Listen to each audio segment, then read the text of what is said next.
नमस्कार दोस्तों। आज मैं आपको सुनाने जा रहा हूं गुरुवर रवींद्रनाथ टैगोर की कहानी कवि और कविता। आवाज अजय कपूर। राजमहल के सामने भीड़ लगी हुई थी।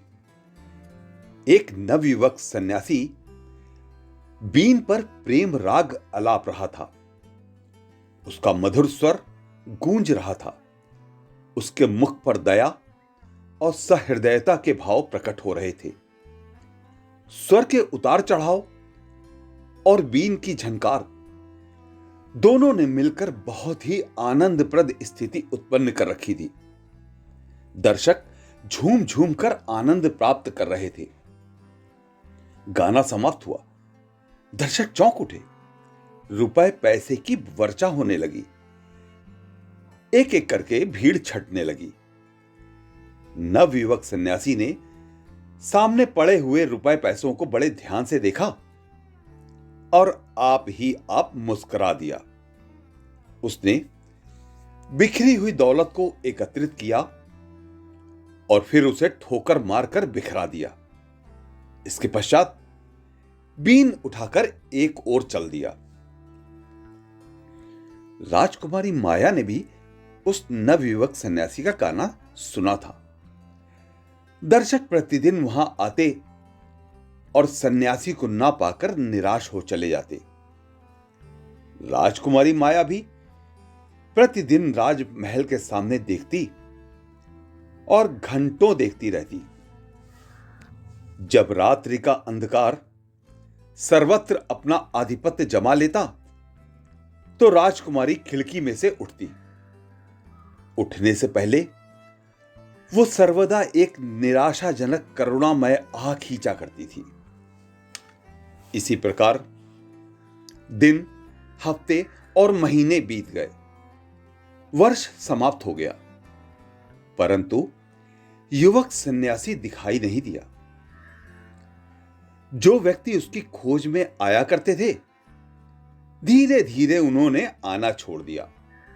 वे उस घटना को भूल गए। किंतु राजकुमारी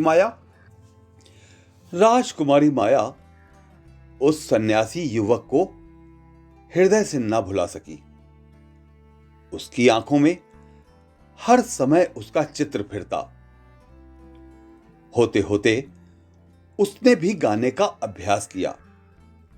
वो प्रतिदिन अपने उद्यान में जाती और गाने का अभ्यास करती। जिस समय रात्रि की नीरवता में सोहनी की लय गूंजती तो सुनने वाले ज्ञान शून्य हो जाते। राजकवि अनंग शेखर युवक था।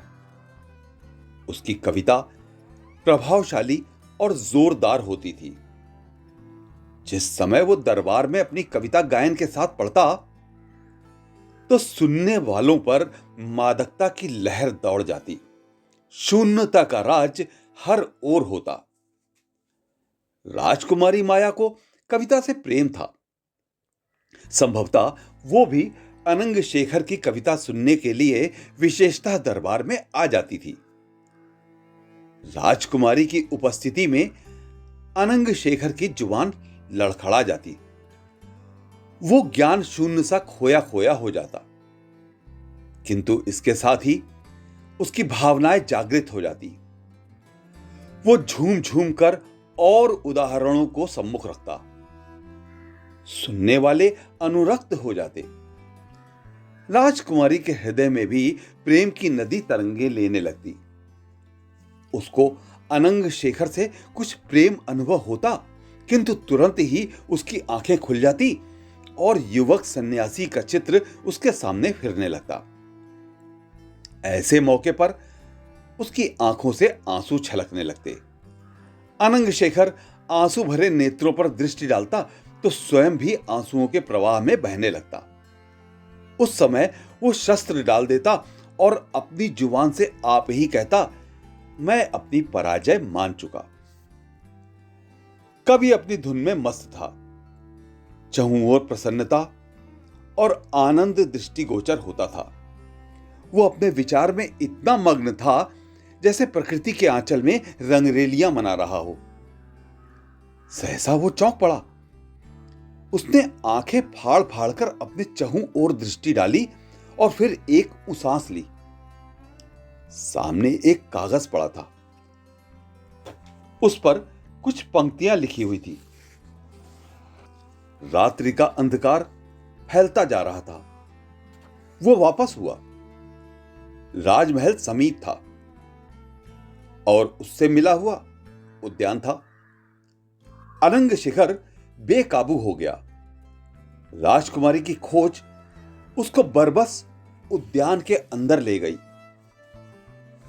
चंद्रमा की किरणें जल स्रोत की लहरों से अटखेलियां कर रही थी। प्रत्येक दिशा में जूही और मालती की गंध प्रसारित थी। कवि आनंदप्रद दृश्य को देखने में तल्लीन हो गया। भय और शंका ने उसे आ दबाया। वो आगे कदम ना उठा सका। समीप ही एक घना वृक्ष था। उसकी छाया में खड़े होकर वो उद्यान के बाहर का आनंद प्राप्त करने लगा। इसी बीच में वायु का एक मधुर झोंका आया। उसने अपने शरीर में एक कंपन अनुभव किया। इसके बाद उद्यान से एक मधुर स्वर गूंजा। कोई गा रहा था। वो अपने आपे में न था। कुछ खो सा गया। मालूम नहीं इस स्थिति में वो कितनी देर खड़ा रहा। जिस समय वो होश में आया तो देखा कोई पास खड़ा है। वो चौंक उठा। उसके सामने राजकुमारी माया खड़ी थी। अनंग शेखर का सिर नीचा हो गया। राजकुमारी ने मुस्कुराते हुए होठों से पूछा, अनंग शेखर, तुम यहां क्यों आए हो? कवि ने सिर उठाया, फिर कुछ लजाते हुए राजकुमारी की ओर देखा, फिर मुख से कुछ न कहा। राजकुमारी ने फिर पूछा, तुम यहां क्यों आए? इस बार कवि ने साहस से काम लिया। हाथ में जो पत्र था वो राजकुमारी को दे दिया। राजकुमारी ने कविता पढ़ी। उस कविता को अपने पास रखना चाहा, किंतु वो छूटकर हाथ से गिर गई। राजकुमारी तीर की भांति वहां से चली गई। अब कवि से सहन ना हो सका। वो ज्ञान शून्य होकर चिल्ला उठा, माया, माया। परंतु अब माया कहां थी? राज दरबार में एक युवक आया। दरबारी चिल्ला उठे, अरे ये तो वही सन्यासी है जो उस दिन राजमहल के सामने गा रहा था। राजा ने मालूम किया ये युवक कौन है। युवक ने उत्तर दिया, महाशय, मैं कवि हूं। राजकुमारी उस युवक को देखकर चौंक उठी। राजकवि ने भी उस युवक पर दृष्टि डाली। मुंह फक हो गया। पास ही एक व्यक्ति बैठा हुआ था। उसने कहा, वाह, ये तो एक भिक्षुक है। राजकवि बोल उठा, नहीं, उसका अपमान ना करो, ये कवि है। चहुं ओर सन्नाटा छा गया। महाराज ने उस युवक से कहा, कोई अपनी कविता सुनाओ। युवक आगे बढ़ा। उसने राजकुमारी को और राजकुमारी ने उसको देखा। स्वाभिमान अनुभव करते हुए उसने कदम बढ़ाया। राजकवि ने यह स्थिति देखी तो उसके मुख पर हवाइयां उड़ने लगी। युवक ने अपनी कविता सुनानी आरंभ की। प्रत्येक चरण पर वाह वाह की ध्वनियां गूंजने लगी। किसी ने ऐसी कविता आज तक ना सुनी थी। युवक का मुख स्वाभिमान और प्रसन्नता से दमक उठा।